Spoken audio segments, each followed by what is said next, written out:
European लोगों के आने से पहले क्यूबा कोई खाली आइलैंड नहीं था।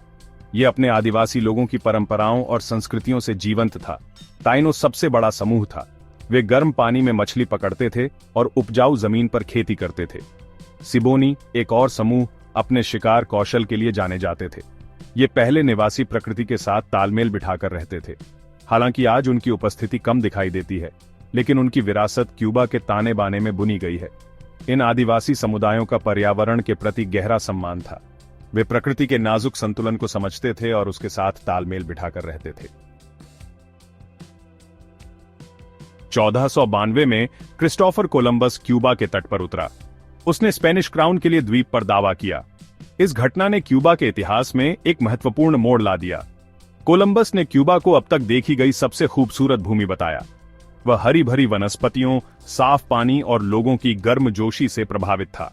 हालांकि इस मुठभेड़ के स्वदेशी आबादी के लिए विनाशकारी परिणाम हुए। लालच और श्रेष्ठता की भावना से प्रेरित होकर स्पेनिश ने द्वीप के संसाधनों का दोहन करना शुरू कर दिया। उन्होंने सोने की खानों और बागानों में काम करने के लिए देशी लोगों को गुलाम बना लिया। कई लोग यूरोप से लाई गई बीमारियों से मर गए, जिनसे उनमें कोई प्रतिरक्षा नहीं थी। स्पेनिश ने मूल आबादी पर अपनी भाषा, धर्म और रीति रिवाज थोपे। उन्होंने भूमि पर अपना प्रभुत्व स्थापित करते हुए बस्तियां और किले बनाए। स्वदेशी जीवन शैली, उनकी परंपराओं और विश्वासों को व्यवस्थित रूप से दबा दिया गया।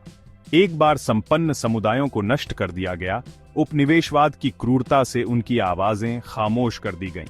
स्पेनिश ने क्यूबा को नई दुनिया में एक रणनीतिक स्थान के रूप में देखा। यूरोप और अमेरिका के बीच यात्रा करने वाले स्पेनिश जहाजों के लिए इसके बंदरगाह महत्वपूर्ण हो गए। द्वीप की उपजाऊ भूमि विशाल चीनी बागानों में तब्दील हो गई। गन्ना, एक अत्यधिक लाभदायक फसल, क्यूबा की अर्थव्यवस्था का केंद्र बन गई। सदियों तक क्यूबा स्पेनिश शासन के अधीन रहा। यह अवधि शोषण और उत्पीड़न से चिह्नित थी। स्पेनिश क्राउन ने क्यूबा के जीवन के सभी पहलुओं को नियंत्रित किया, जिसमें व्यापार और कृषि से लेकर धर्म और शिक्षा तक शामिल थे। द्वीप का धन वापस स्पेन चला गया, जिससे क्यूबा के लोग गरीब हो गए। प्रत्येक गुजरती पीढ़ी के साथ स्वतंत्रता की इच्छा प्रबल होती गई। प्रबुद्धता के आदर्शों से प्रेरित होकर क्यूबा के देशभक्तों ने स्पेनिश सत्ता को चुनौती देना शुरू कर दिया। वे औपनिवेशिक शासन से मुक्त अपने देश के लिए तरस रहे थे। विद्रोह, हालांकि अक्सर क्रूरता से दबा दिए जाते थे, क्यूबा के लोगों की अटूट भावना का प्रदर्शन करते थे। कठिनाइयों के बावजूद इस युग के दौरान क्यूबा की संस्कृति आकार लेने लगी। चीनी बागानों पर काम करने के लिए लाए गए अफ्रीकी दास अपनी समृद्ध परंपराओं और विश्वासों को लेकर आए।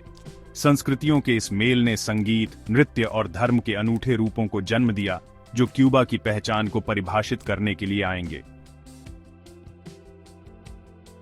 19वीं सदी के उत्तरार्ध में क्यूबा की स्वतंत्रता की लड़ाई तेज हो गई। इस संघर्ष में एक कवि, लेखक और रेवोल्यूशनकारी जोस मार्टी एक प्रमुख व्यक्ति के रूप में उभरे। उन्होंने द्वीप पर और निर्वासन दोनों जगहों पर जीवन के सभी क्षेत्रों के क्यूबाई लोगों को स्पेनिश शासन के अंत का आह्वान करते हुए एकजुट किया।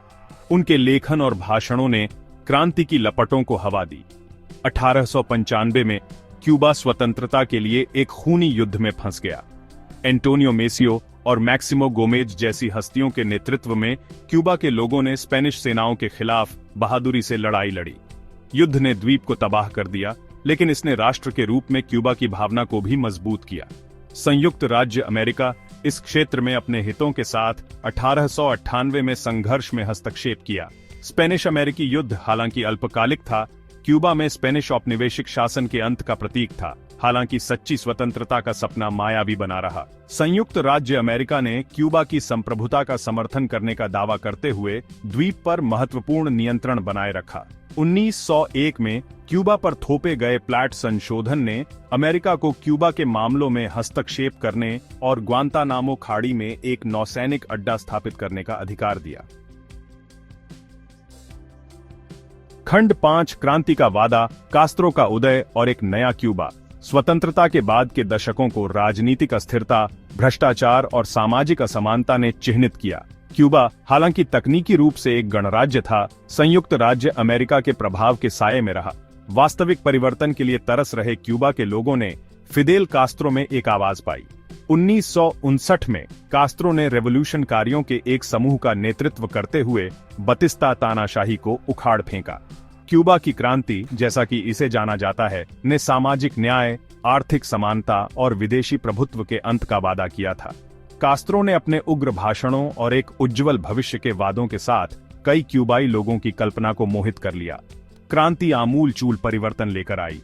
भूमि का पुनर्वितरण किया गया, स्वास्थ्य सेवा और शिक्षा का नेशनलकरण किया गया और विदेशी स्वामित्व वाले व्यवसायों को जब्त कर लिया गया। एक अधिक न्याय संगत समाज बनाने के उद्देश्य से इन नीतियों ने गरीबों और हाशिए पर रहने वालों के साथ प्रतिध्वनित किया। हालांकि उन्होंने धनी अभिजात वर्ग को भी अलग थलग कर दिया और संयुक्त राज्य अमेरिका के साथ तनाव पैदा कर दिया। खंड 6, एक विभाजित दुनिया, शीत युद्ध में क्यूबा। क्यूबा की क्रांति शीत युद्ध की पृष्ठभूमि में सामने आई। संयुक्त राज्य अमेरिका अपने पिछवाड़े में साम्यवाद के प्रसार से डरते हुए कास्त्रो की सरकार को संदेह की नजर से देखता था। क्यूबा अपने शक्तिशाली पड़ोसी से आर्थिक अलगाव का सामना करते हुए समर्थन के लिए सोवियत संघ की ओर रुख किया। इस गठबंधन ने क्यूबा को वैश्विक वैचारिक संघर्ष में सबसे आगे ला दिया। 1961 में बे ऑफ पिग्स आक्रमण, कास्त्रो को उखाड़ फेंकने का अमेरिका द्वारा एक असफल प्रयास, ने तनाव को बढ़ा दिया। 1962 में क्यूबा मिसाइल संकट, जब सोवियत संघ ने क्यूबा की धरती पर परमाणु मिसाइलें तैनात कीं, तो दुनिया परमाणु युद्ध के कगार पर पहुंच गई। दशकों तक क्यूबा सोवियत संघ का कट्टर सहयोगी बना रहा। सोवियत सहायता और व्यापार ने क्यूबा की अर्थव्यवस्था को गति दी। हालांकि यह निर्भरता एक कीमत पर आई। क्यूबा की राजनीतिक और आर्थिक व्यवस्था सोवियत मॉडल के साथ घनिष्ठ रूप से जुड़ गई। राष्ट्रीय सुरक्षा और रेवोल्यूशनकारी आदर्शों के नाम पर असंतोष को दबा दिया गया और व्यक्तिगत स्वतंत्रता को प्रतिबंधित कर दिया गया। खंड 7, विशेष अवधि, सोवियत संघ के बाद क्यूबा। 1991 में सोवियत संघ के पतन का क्यूबा पर विनाशकारी प्रभाव पड़ा। द्वीप ने अपने मुख्य व्यापारिक भागीदार और आर्थिक सहायता के स्रोत को खो दिया। क्यूबा ने शांति के समय में विशेष अवधि के रूप में जानी जाने वाली गंभीर आर्थिक कठिनाई के दौर में प्रवेश किया। भोजन, ईंधन और बुनियादी जरूरतों की कमी का सामना करते हुए क्यूबा को अनुकूलन करने के लिए मजबूर होना पड़ा।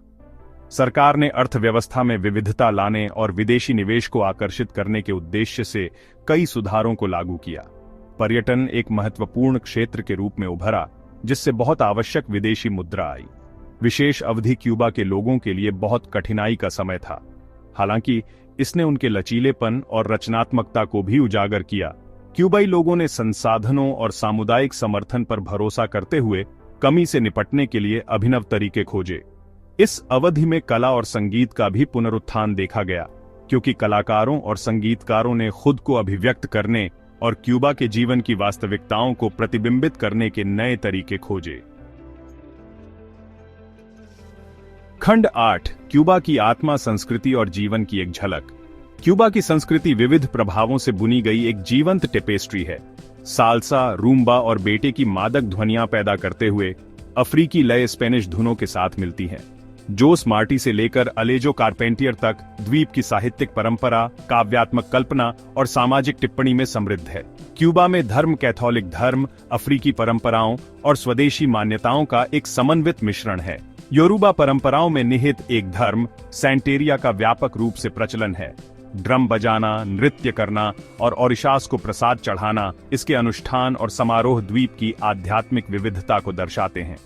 क्यूबा का भोजन स्वाद का उत्सव है, जिसमें रोपा विएजा, मोरोस वाई क्रिस्टियानोस और टोस्टोन जैसे व्यंजन स्वाद कलियों को तृप्त करते हैं। क्यूबा की कॉफी मजबूत और मीठी दैनिक जीवन का एक अभिन्न अंग है। खंड 9, क्यूबा आज, चुनौतियां, जीत और अदम्य भावना। क्यूबा आज एक चौराहे पर खड़ा है। देश को आर्थिक चुनौतियों और अपने रेवोल्यूशनकारी अतीत की विरासत का सामना करना पड़ रहा है।